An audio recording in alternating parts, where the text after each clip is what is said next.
Shalom, shalom. Et on se retrouve sur Merveille de Dieu TV à notre rubrique Un verset, une histoire.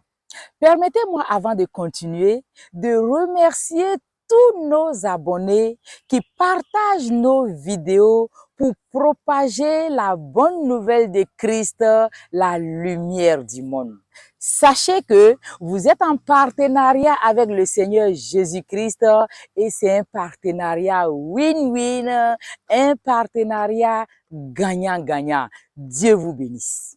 Pour ceux qui nous prennent en marche, je suis qu'une Esther, la passionnée de Jésus-Christ. Si vous appréciez nos vidéos, partagez-les, likez et n'oubliez surtout pas de nous laisser un petit commentaire. Le verset de la semaine, c'est Colossiens 3, le verset 13. Supportez-vous les uns les autres. Et si l'un a sujet de se plaindre de l'autre, pardonnez-vous réciproquement. De même que Christ vous a pardonné, pardonnez-vous aussi. Dites-moi, avez-vous déjà commis une faute très grave et vous avez été pardonné? L'histoire de la semaine, c'est une histoire que j'ai entendue au cours d'un culte d'adoration lorsque le pasteur prêchait sur le pardon. Il s'agit d'une jeune fille qui, dans une entreprise, a commis une faute lourde. Et cette jeune fille devrait être renvoyée.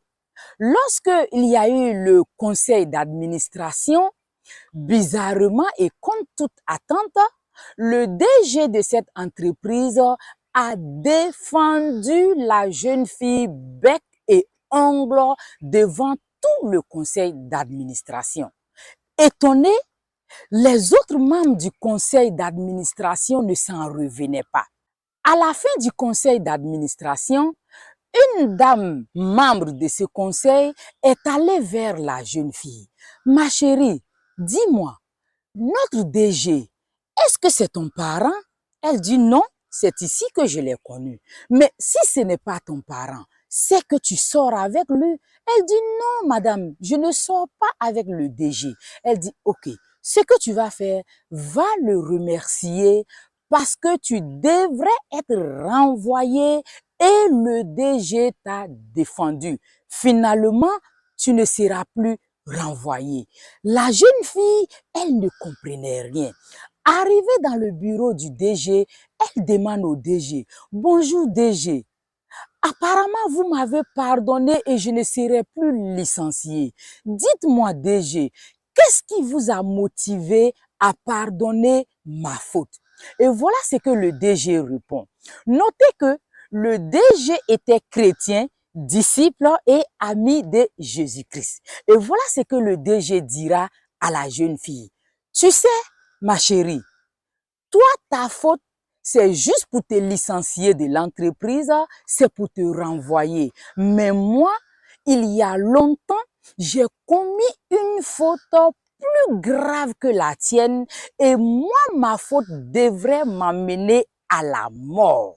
Et heureusement, j'ai été pardonné. Et tu sais qui m'a pardonné? C'est Jésus-Christ de Nazareth qui a pardonné ma faute. C'est pourquoi, à mon tour, je te pardonne ta faute. Va et reprends tranquillement ton travail. La fille, elle tremblait et elle pleurait de joie. Elle a dit au DG, « DG, dis-moi, dans quelle église pars-tu? Quelle est l'église que tu fréquentes? » Le DG a indiqué l'église à la jeune fille et depuis ce jour, la jeune fille a donné sa vie à Jésus-Christ. Vous voyez, Christ nous a pardonné. As-tu commis une faute? As-tu fait quelque chose contre ton frère et ta sœur qui ne veut pas te pardonner? Viens à Jésus. Connecte-toi à Jésus. Donne ta vie à Jésus parce que Jésus-Christ est celui qui nous pardonne. Pardonnez-vous les uns les autres de même que Christ vous a pardonné, pardonnez-vous aussi. Inverser une histoire, ça transforme.